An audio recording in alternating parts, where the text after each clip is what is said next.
Hello, everybody, and welcome back to CoMotion Labs Fundamentals for Startups. I'm Brady Ryan, manager with CoMotion Labs. CoMotion Labs is the University of Washington's interdisciplinary incubation program supporting startups from both inside and outside of the UW. We don't take equity in your company. We don't want your IP. We just want to incubate the very best companies we can find.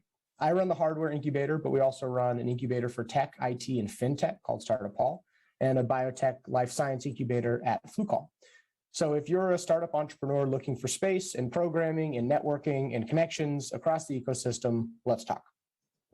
While we wait for everybody to log in, I'll make a few quick announcements. If you're already a member of ours, we actually recently worked with our speaker and her company, One Digital, to create an HR handbook as a benefit for our members. We'll be launching the handbook with an event later, but if you're a member and want to install legitimate HR practices early, we have a template for you. The handbook covers time off policies, retention, IP agreements, all that critically important HR stuff that folks tend not to install early enough. We have it available for our members for free, so reach out. This is sadly the last week of our Fall Fundamentals for Startup series. We will resume the programming on January 7th with a mini fintech series powered by BECU, and later on a hardware-specific series again. Until then, all of our Fundamentals for Startups presentations are available on our CoMotion website under Innovation Training Videos.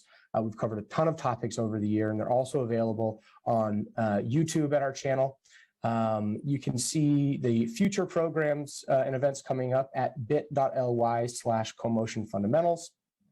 And lastly, Fundamentals for Startups is funded in part this year by a grant from the Economic Development Agency. We'll be putting a link in the chat to a short survey. We need this data to continue to get money so we can continue to do this event. So please take the 2-3 minutes and tell us who you are. We really appreciate it. This year, we're also very proud to partner with Bluetooth to support the Fundamentals for Startups programs. See how Bluetooth audio sharing is poised to once again change the way you will experience audio and connect with the world around you.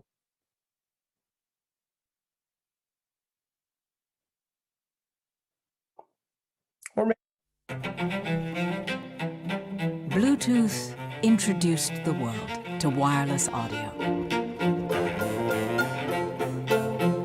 Calling, listening, watching, making us safer, more productive, more joyful. It's part of the fabric of our lives. Now, Bluetooth will bring us even closer to each other and our world with audio sharing. It will let us share with others our music, our experiences, listening and watching together. The places we go will share with us, enriching our experiences, helping us hear our world. Breaking down barriers between interests, cultures, generations. Introducing Bluetooth audio sharing. Closer together.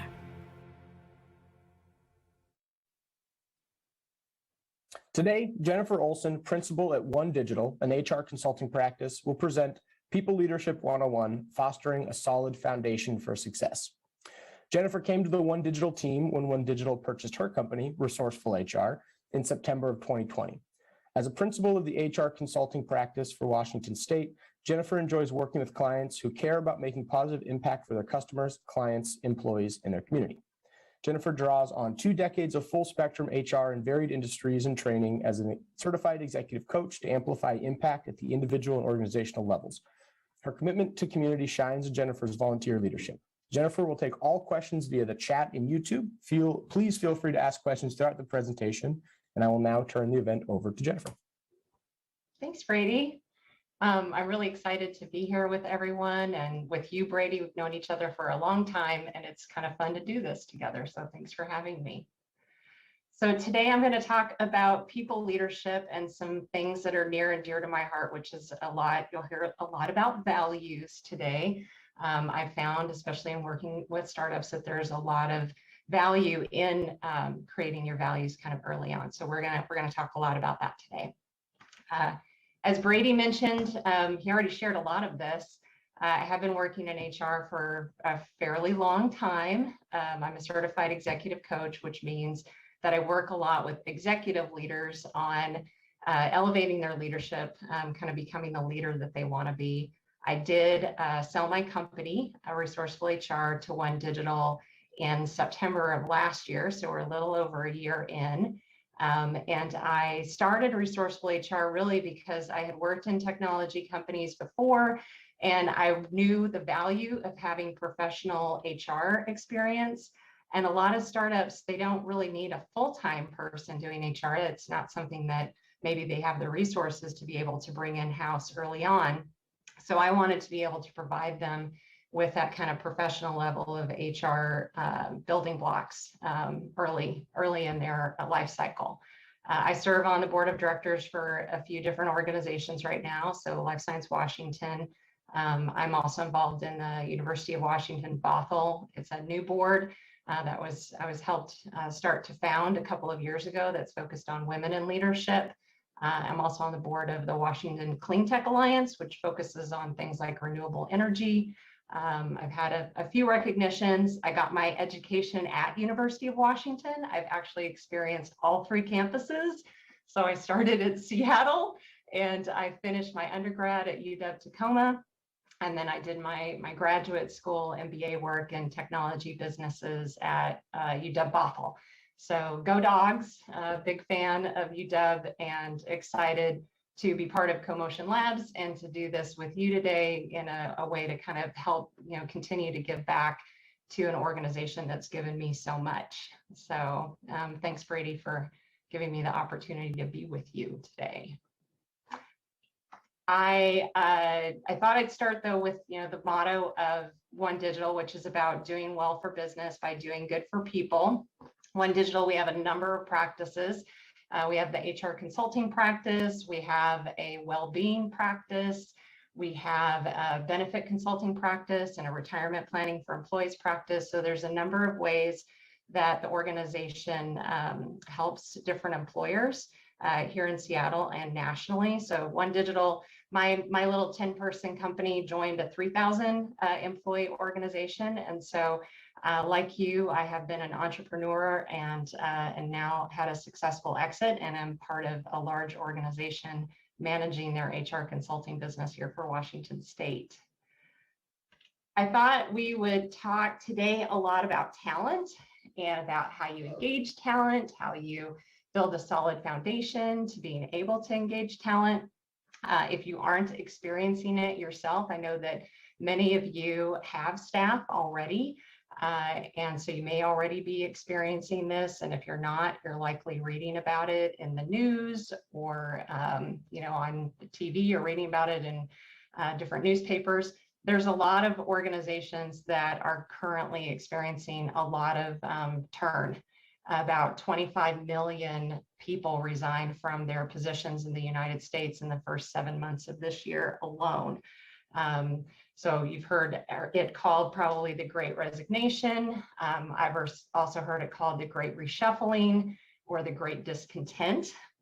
And I think a lot of, for me, in terms of, how I have experienced it and talked with a lot of our employers, that great discontent has definitely been prevalent. A lot of employees are really taking this opportunity that, in the times that we're in right now, to really think about what they value and how they want to work and how they want to live and where they want to work. There's a lot of reassessing that's going on. There was a recent McKinsey study that stated that the #1 reason why people leave the organizations that they work for are really around values alignment and belonging. So that kind of values alignment piece and really knowing what your employees value in their work with you is a differentiator now, that a lot of employers that we work with are kind of seeing that as a way to build some advantage. There are actually, for the most part, 4 generations right now that are working in the workforce. Some employers I know have 5 generations, but for the most part, what we see are that there are 4 generations in the workplace. And if you'll notice in my slide here, the Gen X, Millennials, and Gen Z all value flexibility in what they're doing and how they're living and how they do their work. And then if you'll notice for Millennials and Gen Z, that purpose, mission, vision, values work is incredibly important to them. That's how a lot of them are making their decisions about where they want to be in the work that they do.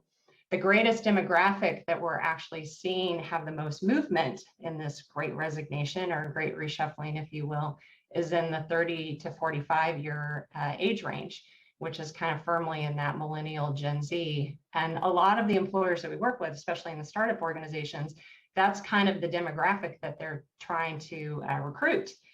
Because those folks are kind of mid-career, they may have experience, they may have some management experience, but they're really looking for that demographic to help them grow their organizations. And that demographic is really finding that they're pretty burnt out and they're being pretty picky now about where they're going to reshuffle to.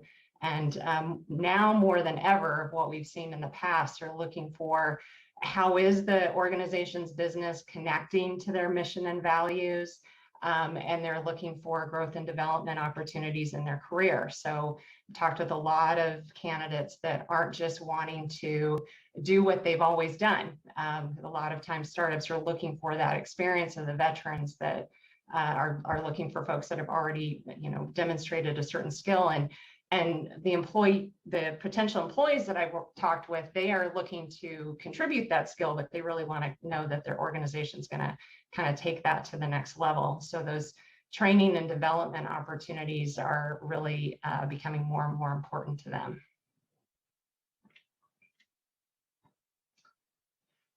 I just love this quote. A company's culture is the foundation for future innovation, and that an entrepreneur's job is to really build that foundation. I talk with a lot of founders who feel really skilled and equipped to build their product or service, but they feel less skilled and equipped to build and develop a team.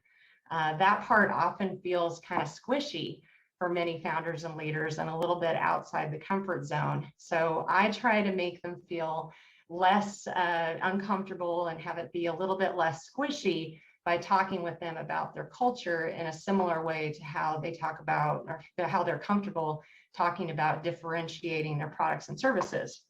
So really talking with them about what's unique about their company that's different from other employers that they're competing with, what kind of a platform could we build for innovation, and how can we communicate expectations for how the work gets done. So to make this a little bit more tangible, I'll provide an example from my own team. So we have 3 uniques on our team that we tie everything to. They are shared commitment, dynamic collaboration, and leadership. And we got together yesterday to do our annual planning for 2022. And we wrote these on the board because we wanted them to be front and center of anything that was discussed during that day. And we talked about what we do well in relation to these things. We talked about what we could level up in relation to them. And then we talked a lot about what do we need to fix? Because they're always, we're a small team. There's 10 of us, even though they're part of this large organization. And so, like a startup, there's still a lot of things, to figure out. So there's, things that we're fixing. But nothing made the list at the end of the day of what we were going to work on together in 2022 that didn't tie to those values of shared commitment, dynamic collaboration, and leadership. Jennifer, I have a question. So you mentioned values alignment and how that's something that's a big driver for folks leaving positions. I'm just curious, how should they think about those values? Is that something they decide? Is that something that's inherent? Can they change? I mean, you mentioned those 3 words that seem like a big driver for the conversation. Were those values, or was that part of your company culture? Or I always struggle thinking about this. I would love some help. Yeah, well, I didn't even pay you to say that. It's like a big segue to the next piece of this. Of course. So I think of values as being the foundation of culture. And for me, there's kind of 2 different types of values. So there's foundational values that are often leader-led. It can be the founder that, those values are coming from, or maybe it's the founding executive team.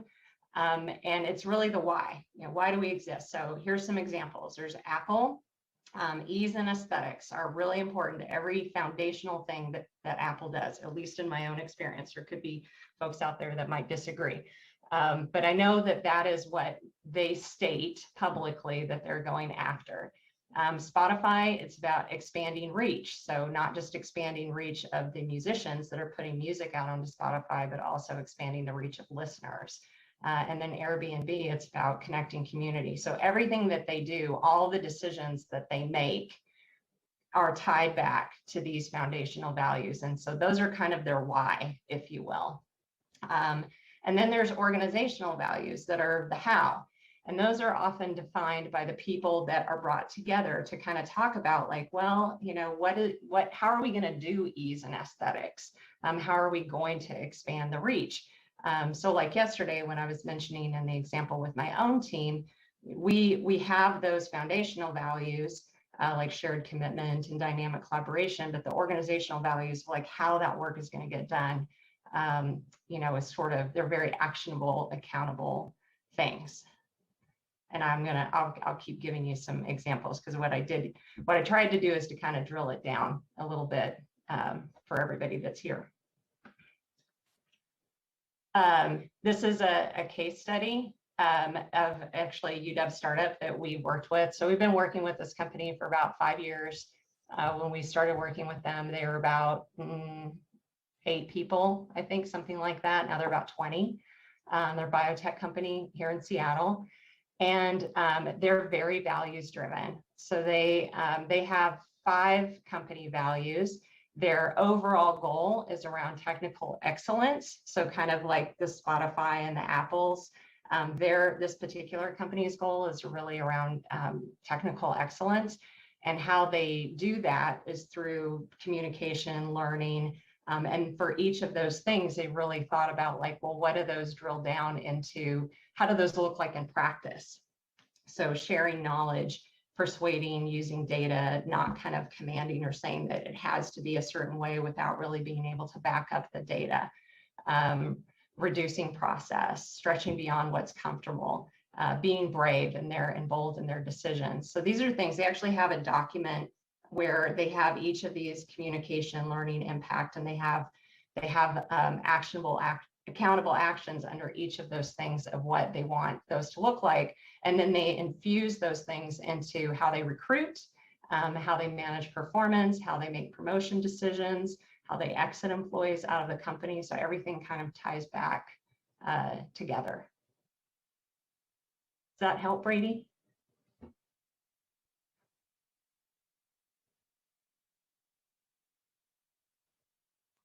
Yes, it does. Sorry, I was trying to find my mouse to unmute myself. That's okay. That's okay.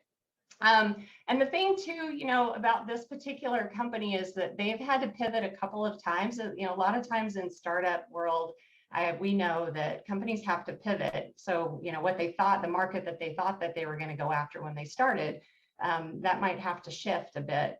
But I think that what is how you can really kind of test of whether the goal, the technical excellence in this startup example is that shouldn't change. So throughout all the pivots that they've had, they've always had a foundational goal of being technically excellent, and the accountable actions have not changed either. So it's a way to kind of tie everything together so that the work these become sort of the rules of the road of how the organization can achieve success.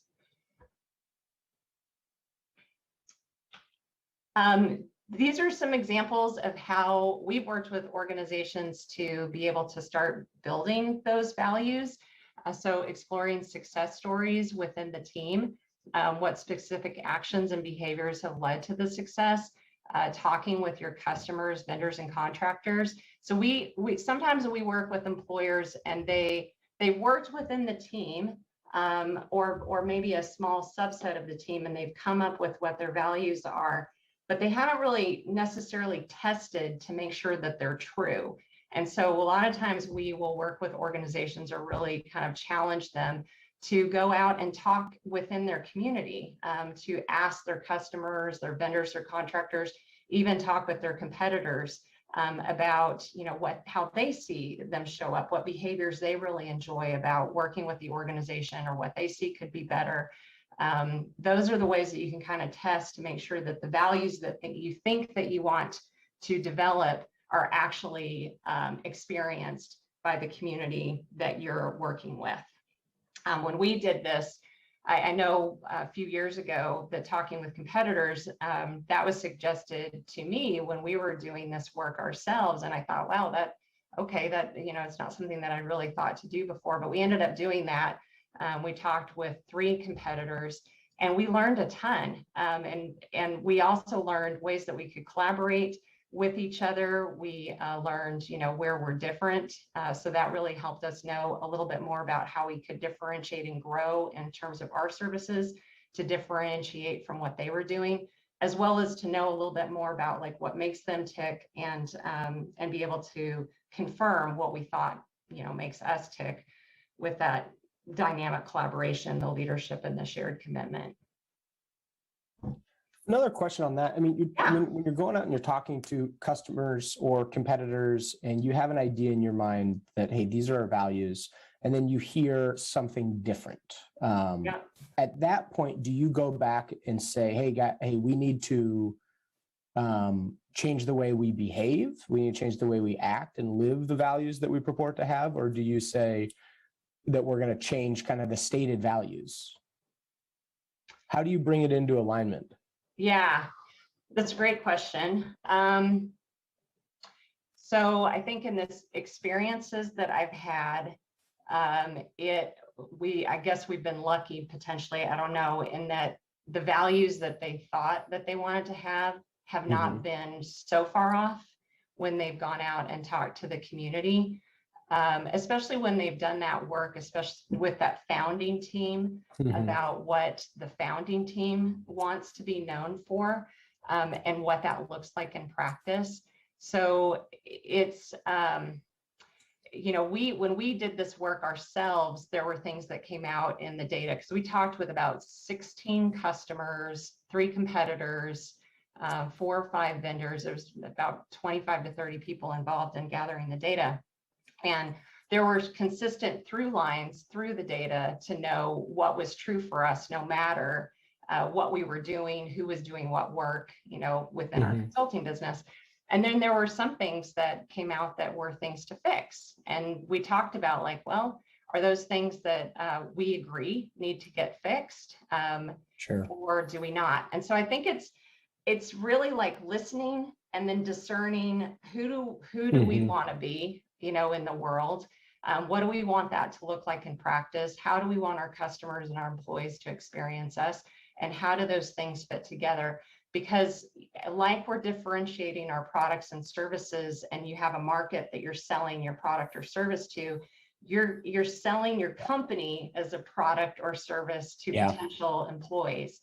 And so if the tighter the connection is that they can experience of that values alignment, then the more belonging that they'll feel when they're joining your organization.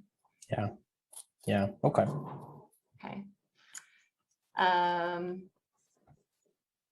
See. So, this was just another quote from Reed Hastings, who's the CEO of Netflix, that actual company values as opposed to nice sounding values, which we consider like if it's, words on a poster that haven't really been actionable, then they're nice sounding values. They're kind of window dressing, if you will, for an organization, and they sound great, but if you can't really articulate how they're showing up and how, relationships are being how people are relating to each other in the workplace and how they're relating within the broader community, then and they're not built into how the employers are really thinking about how they recruit and engage and retain their staff, then they're kind of just words on a lovely glossy poster sheet, but they're too loose. It's a very loose connection where organizations can lose their staff more readily. So I thought I'd share a little bit about hiring your team. We see some problems. I thought I'd just, be upfront with some problems that we see when we're finding employers that hire who they know, which is pretty common for all size organizations, especially ones that are starting up, to kind of hire who they know, because it's, it can help you hit the ground running faster if you already know people that you work well with and you know what their skill sets are. And it can be really exciting to build a company with people that you already know you like and have the skills to be able to do what you need them to do. But there can be challenges down the line. So promotions can become more of a challenge. I've worked with leaders who have experienced a lot of guilt when they've been promoted and their peers have not. And so a lot of the coaching work that I'm doing right now is kind of around that guilt. And even in situations where the employees that they're now leading are really excited for them and want to be led by them, it still can be a lot of self-talk for that new director, executive, to be able to kind of get over the guilt of kind of the why me kind of thing. So promotions can get a little bit more challenging. Performance conversations can be difficult. I recently talked with a leader that was like, the people that I lead now, they've stayed at my house and I've gone to concerts with them, and it's really difficult to be able to give them hard feedback. So that's just something to be aware of. But the values work, and why I'm kind of, I guess, bringing that forward so much is because the more values work that you do, the less personal it becomes when you have to have a conversation about performance, as an example. You can tie it to the values and how the values are or aren't showing up in a situation. And that makes it more about the work and less about the person. So that's one thing that I've seen before. Broken promises and unmet expectations. So for example, we worked with a startup organization a few years ago, and the founding team came in and they were doing a really great job. And then they went for their second round of funding, and the investor group was requiring that they get a more experienced leadership team to lead the organization. And there were a lot of hurt feelings and people feeling that they had been promised things that the company wasn't going to be able to follow through on. And so there was just a lot of broken relationships that happened as a result of that. So that's something to be really cautious of, for startup organizations, to make sure that, you're being careful about promises. And because in my experience, a lot of times the different investor groups, as you go to Series A or you go to Series B, they have requirements in order to be able to actually make the funding into your organization. And so you don't want to get caught in a situation where you can't follow through on something that you've promised to somebody that you care about. Groupthink, less diversity. I know that there's a lot of talk. That's probably nothing new in terms of that. And then there can be missed opportunities to really build a winning process. So like a winning recruitment process, really being able to take the time to think about the different pieces of the recruiting process, which I'll share here in a minute. But if you're just hiring friends, so there can be a real opportunity to use each of the recruitments that you're doing early on, especially to be able to kind of learn what's working with each stage of the recruitment process and how to deepen it. And then it can be difficult to onboard new talent. So, and that can happen even at the executive level. So we worked with an organization about 7 or 8 months ago. They had, and this is not uncommon, I've had this happen several times, where they had an organization that had maybe 3 executives that have worked together for a long time. And then they started to hire in some new executives that they hadn't worked with before. And the people who had been there didn't really realize even that they had kind of a shorthand way of talking with each other. And, there's just like this really tight trust that they had built over time. And the new executives that were coming in were really kind of feeling like, I don't know, there's like the shorthand that's happening and I don't know how to read them, or how to really feel like I'm part of the team. So really thinking about how you're onboarding new talent at all levels of the organization and how you're helping them feel included, and making sure that they understand any like shorthand that's happening as quickly as possible can really go a long ways.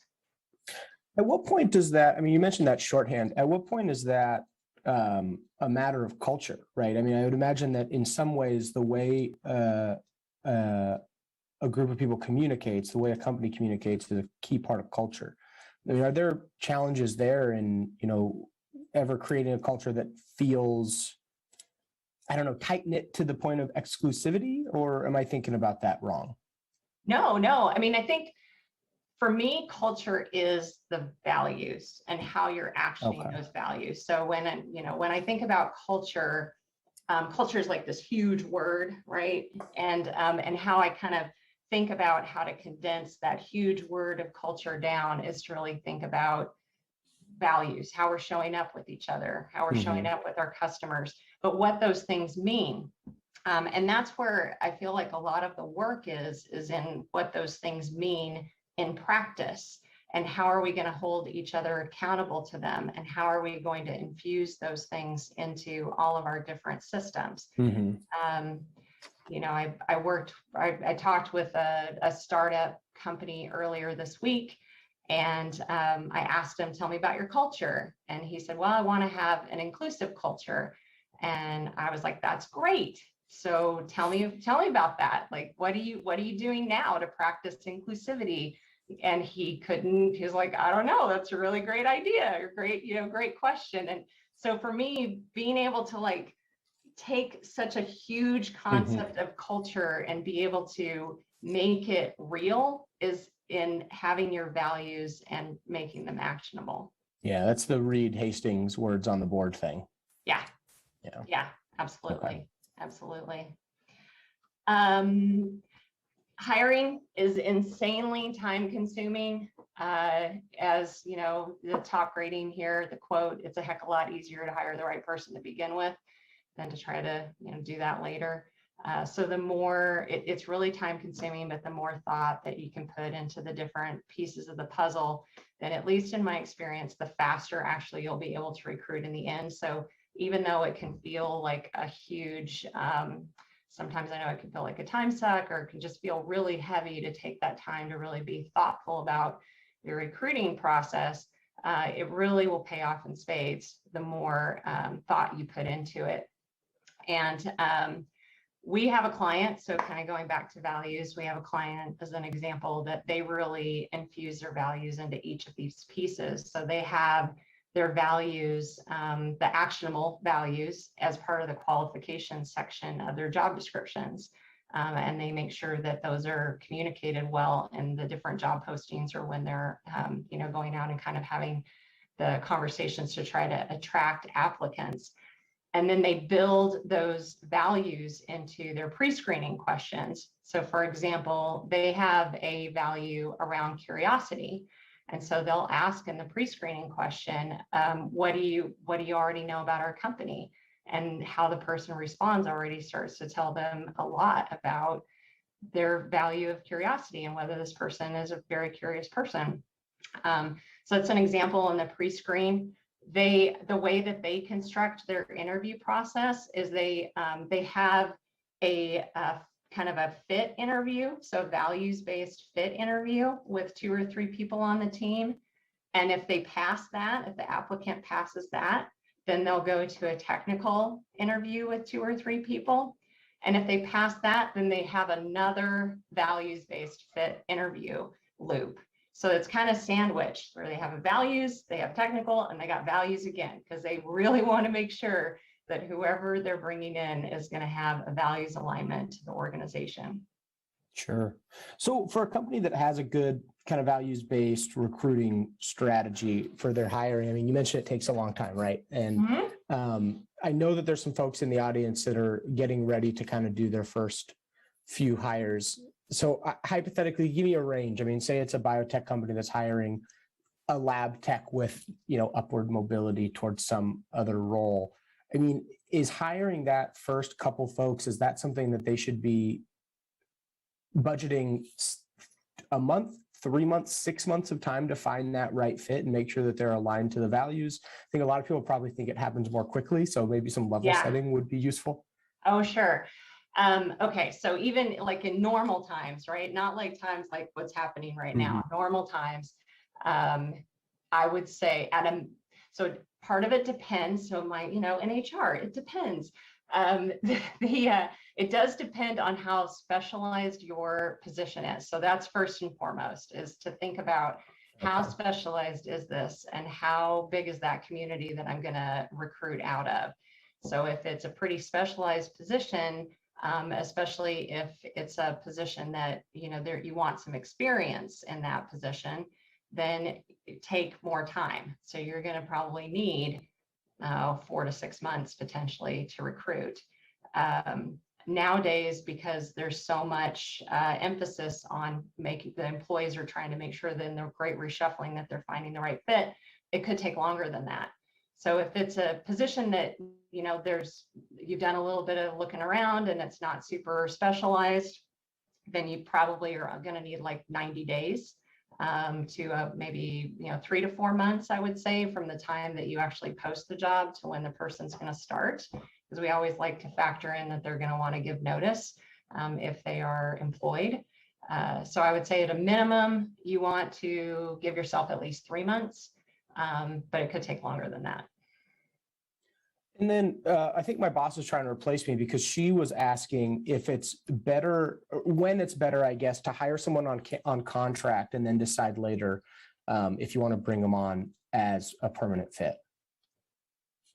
Well, I mean, I think that, hiring someone on as a contractor, especially when you're a startup organization, can make a ton of sense. Because you are able to kind of make sure, you have a little bit more time to assess, and they have a little bit more time to assess you about whether it's going to be a good fit or not. And then economically, it can be a lot more advantageous in a startup situation to hire a contractor because you don't have them on your payroll and you're not having to necessarily pay for benefits and those kinds of things. So it can be more cost advantageous. I'll do my little thing though on contractors is that you want to make sure that you are following the rules of the road on what is really a contractor or an intern. Because there are very specific things, and I've seen a lot of crackdown on that. Okay, perfect. Yeah, stop stealing people's wages by calling them interns, everybody. Yeah, we're I mean, of course we always want to say to do the right thing anyway, but it's definitely a source where we're seeing more auditing happening in that regard. Yeah. And a lot of times, and this might kind of go back to your earlier question, Brady, around length of time. So one way, especially in a startup situation, you only have a certain number of positions that you're recruiting for, but you're going for that Series A or Series B financing, and then you're going to want to recruit a lot. We do a lot of work in the Series B area where they're going to grow from I just signed a new client yesterday and they want to grow from 20 to 60 in the next 6 months. So a good way to be able to position yourself to be able to do things like that is to keep in touch with the people that you think you might want to have join your organization at a later date. And we've had a number of clients have success with this. So one that comes to mind, there's an executive who is really good about keeping the community updated on what the company's up to, what she's up to, what positions are hiring for on LinkedIn. So it's not really even that the organization is like, has this whole strategy around keeping their community informed. She's really spearheading a lot of that, especially for her team. And that we've seen really pay off. It has made that recruiting process faster because she's kind of been nurturing a community of people along the way. We've also had clients who have had open houses periodically and have just invited people in the community to come in, including people that they have an interest in.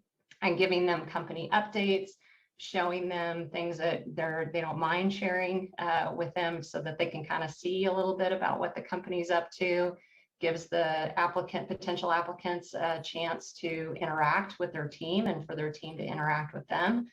So we've seen that be quite successful.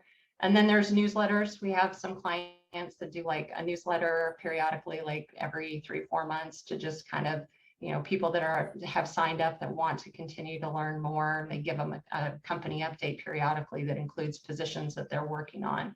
So there's a number of ways that can shorten that recruitment process in between when you're going to go out and recruit, so you're not always sort of starting from scratch every time.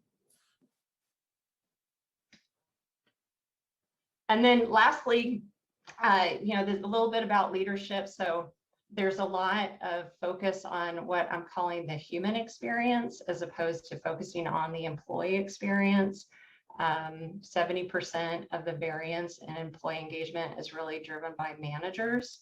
So managers being able to kind of live the values of the organization, manage to those actionable, accountable, rules of the road, if you will, that we talked about earlier. And leadership is really a reflective practice. So because purpose and values have become such a driver for employees, there's sort of a new call to action for leaders to pursue.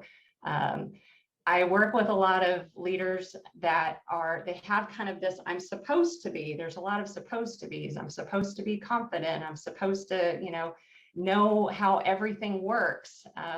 And that's a lot of pressure that they're putting on themselves, that really employees, from my experience, are really looking for a human that they know is going to lead them, a human that they have confidence to lead them, someone, who's a leader that has humility, that is willing to make mistakes, that gives people permission to be able to also make mistakes. So they're really looking for leaders who are willing to learn and who want to be reflective and have kind of a values-driven leadership approach. So that's kind of it.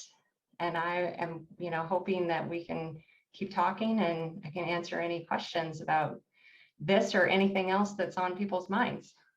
Perfect. Yeah, everybody hop on. If anybody's watching at home, you can hop on the chat on the side of the YouTube stream. And if I know folks are in person here at Flu Call, so you can ask questions to Ashley or Caroline. There was one that came through, we were talking about the importance of flexibility to various generations. And Jonah Foss asked, how can post-grads entering the workforce for the first time advocate for flexibility and other values in the workplace, especially in the startup world?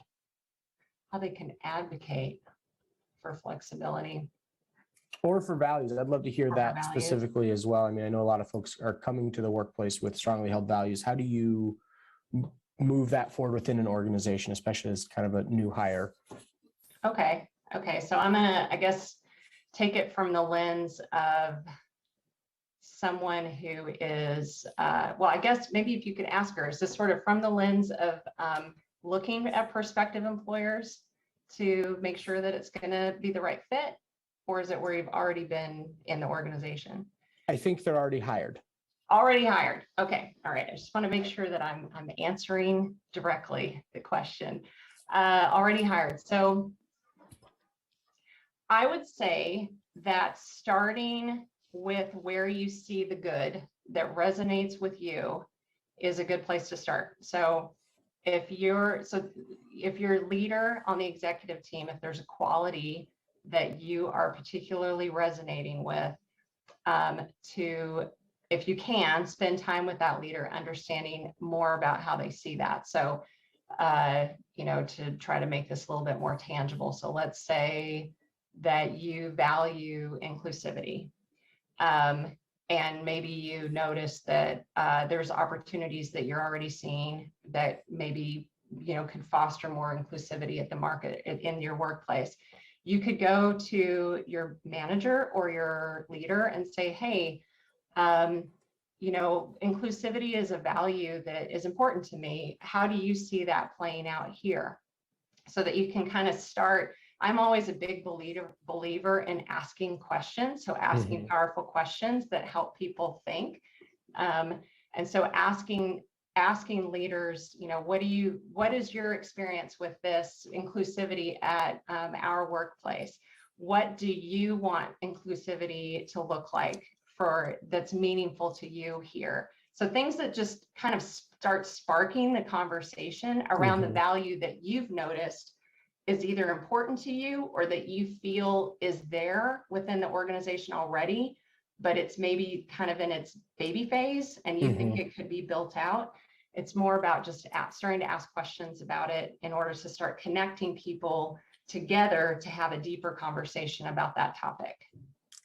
And then, yeah, that's great. And then how does that, I assume that works in the opposite direction too, if I'm the CEO having those conversations with employees, right? Like, hey, what matters to you? What do you bring to work?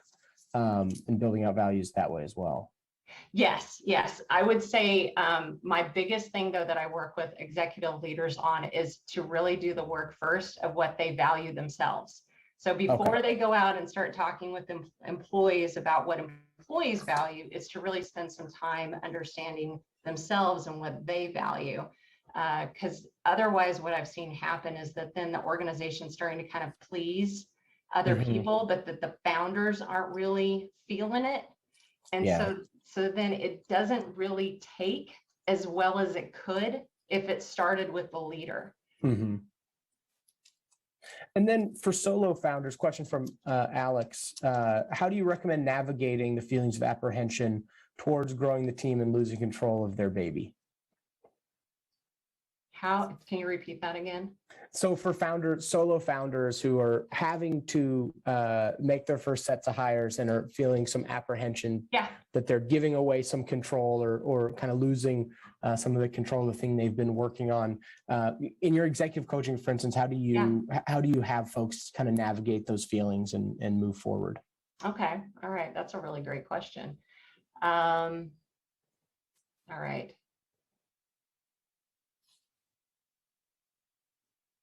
I would say that it is starting again, everything starts with the leader, is to reflect on how you want things done. Where are the things that they just have to get done a certain way because it's important to you as a leader that it gets done a certain way?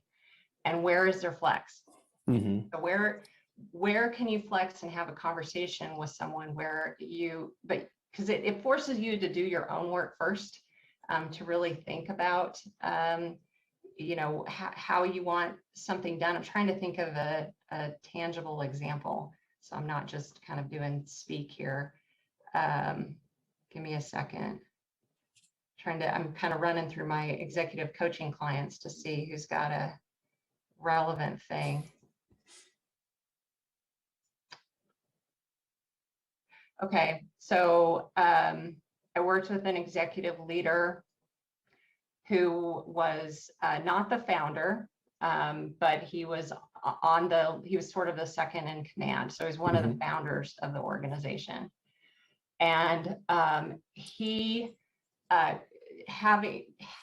delegating work is really hard for him because he wants it done right. And he wants it done well, a certain way, but it's not really about that it has to be done a certain way. It's that it has to be done good. And so really understanding like, what is good? How do we define what good is going to look like? That then is more of a partnering approach as opposed to it has to be one way, because good is a little bit more expansive than having it be done a certain one way. And so being able to kind of first discern what is it that I'm feeling I need to have done a certain way, what is good about that way, and then how can I engage with the people that I'm bringing onto the team that gives them a vision of what good looks like, but gives a little bit of latitude for them to kind of put their own stamp on it.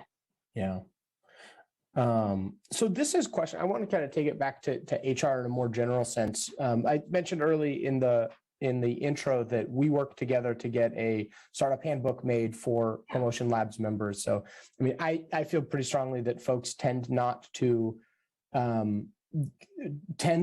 give HR policies and implementation kind of the attention it really deserves early in the startup process just because it's hard and there's a million things to do. And it's one of those things that sometimes I think it becomes a crisis. And that's when people think about it a lot. So what sort of HR things should startups be thinking about at the earlier stage? You know, there's stuff that we have in the handbook, but if there was a takeaway advice for an early stage founder who's maybe doing their first hires and thinking about building that empire, what should they be thinking about early that maybe they're not yet? Okay. And you're thinking about in terms of like policy? Is that what you mean? Yeah. Okay. Okay. Well, the big one that comes to mind right now is where will the work get done? So, you know, in the time of COVID here, we've been doing a lot of policy work. We have organizations that are giving up their leases and they're going to become a completely remote environment. We have others that are doing a hybrid approach, and we have some that are requiring everybody to come on site. So first is kind of knowing, how do you want the work to get done in terms of where it gets done, is, you know, a policy that's coming to mind for me right now. And then from that, so let's say that you want to have an organization where it's going to be an all remote environment. So what are the policies that you'll need to put in place around technology? And technology use. What are the policies that you'll want to put in place around when everyone's going to be available? So, you know, there's policies around, like, you know, our office hours are 9 to 2, you know, or 9 to 3, where everybody's sort of expected to be online during those times. So that's kind of a policy, if you will. There's policies around, especially in startups, around paid time off. We see that work a variety of different ways. We have organizations that have, you know, where there isn't a PTO plan. It's just you take it when you want to take it, and then they manage the PTO through performance, whether the person's performing or not. Then we have other organizations that have, you know, vacation and sick leave buckets. And so it's really kind of, it's thinking about what are they going to care about. So they're going to care about their benefits. They're going to care about how much time off they're going to have. They're going to care about where they're going to do the work. They're going to care about how you're going to manage their performance. So we always sort of advocate in the startup phase with, you know, really just thinking about what is it that you need now within the next 12 months. And what are the laws that you have to comply with, and what are sort of those things that are going to start setting the tone for how you want the relationships to be and the work to get done. Does that help? Yeah, that does. And I'm delighted to hear that we covered most of that in the handbook for our members. So if any of that is resonating with folks, let's talk. Several more questions. I don't know if we're going to have time for all of them, so maybe something of a speed round. John Thompson asks, what's the right balance of pressure on a team to get the most performance while keeping a positive working environment? Pressure on the team. I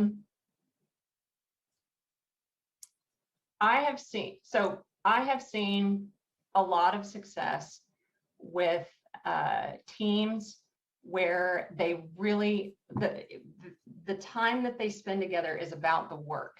So they enjoy the work. You know, I work with a lot of organizations right now that they are really pretty rapid. There's a lot of pressure on the team to be able to create product and get it out the door.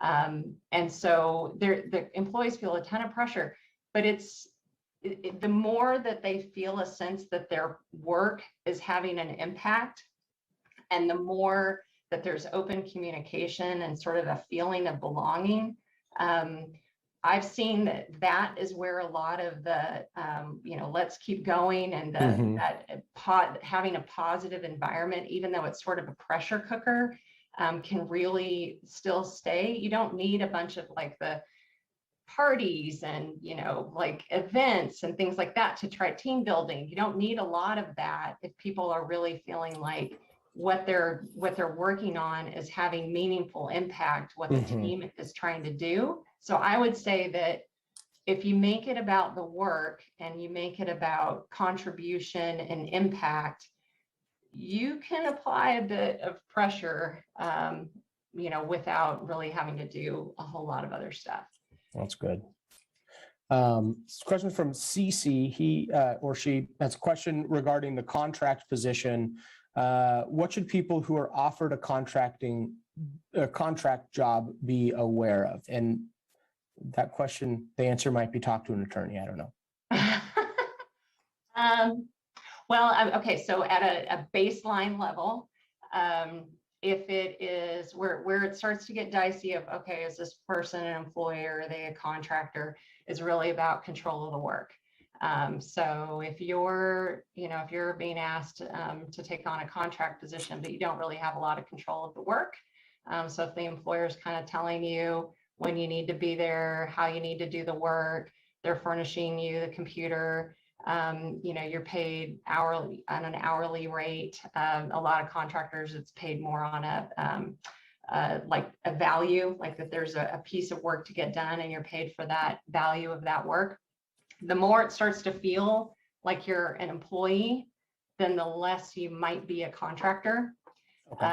And so that if it starts to feel like you're really an employee and that your performance is being managed as like an employee, might feel, then that's when it's kind of fuzzy about whether they're really a contractor or an employee. Okay. I am seeing 1 o'clock on my clock, so we're going to call this. I know Mogli had a question. I'm sorry, Mogli, we didn't get to it. But I just want to thank everybody for attending either online or in person as we're kind of switching back to hybrid events. It's nice to see your faces in person for our members. And we're looking forward to being able to invite the whole community to in-person events soon. Big thank you, Jennifer, to you for sharing your wisdom with the group. It was great working with One Digital, making the HR handbook for our members, and we're excited to launch that. And then just a reminder to everybody else, this is the last week of our fall Fundamentals for Startup series. We will resume January 7th with the mini FinTech series powered by BECU. Please watch your email for a schedule and sign up, and we will see you all next year. Talk soon. All right. Thanks.